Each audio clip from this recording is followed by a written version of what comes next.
Regarding the team, the people, they're all that matters, right? I mean, the whole point of Christ's sacrifice on the cross was for the bride, which is us, right? And the people that I'm working with in the team. I've been so blessed because whenever I first started leading worship here, I had a lot of help from a lot of people. I had Danny helping me out a lot. Warren helped me out a lot. Just some men that had been on a Christian walk for a while that kind of built me up and really blessed me, and helped me have a foundation to have the courage and the confidence to lead the church.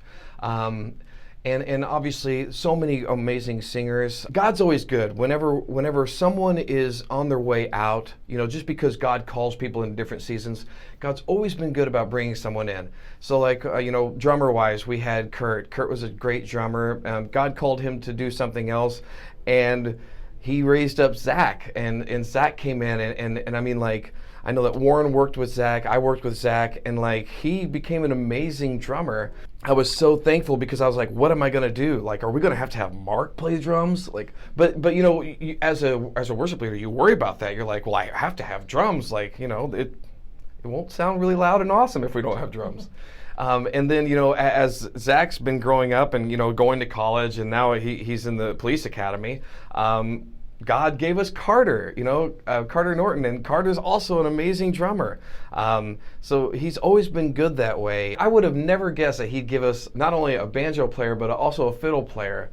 And they get along really well too, which is nice. Having Caleb and Jessica, join the team, has been great. They're a huge blessing, and Caleb's gone on to not only play the banjo, but to play electric guitar and to sing as well. I've always felt in my heart that if you're on the team, you're a leader. Just to bring up Michaela, for example, I've always felt that she was a very good leader, and that now is a great worship leader.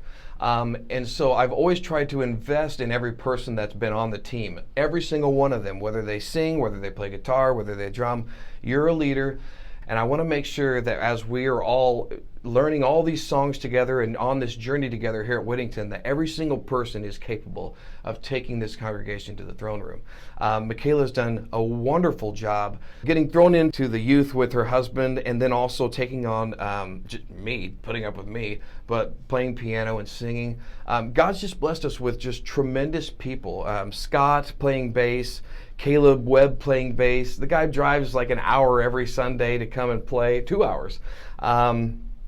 And then we have Kevin.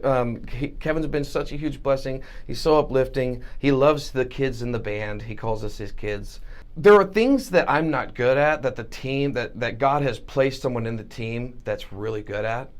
And I'm like, I'm glad you're good at that. Daryl is one of those where it's like, I mean, he's an engineer, so he's really smart, but like he learns things that I don't have time to learn, and he does it really quickly, and I thank God for that, because that's how a church should work, right? That's how a team should work, and he fits that position perfectly. And every person in the team does that in their own way. So I have been incredibly blessed, and because I've been incredibly blessed, the team has been blessed for Whittington Church. God just continues to pour out.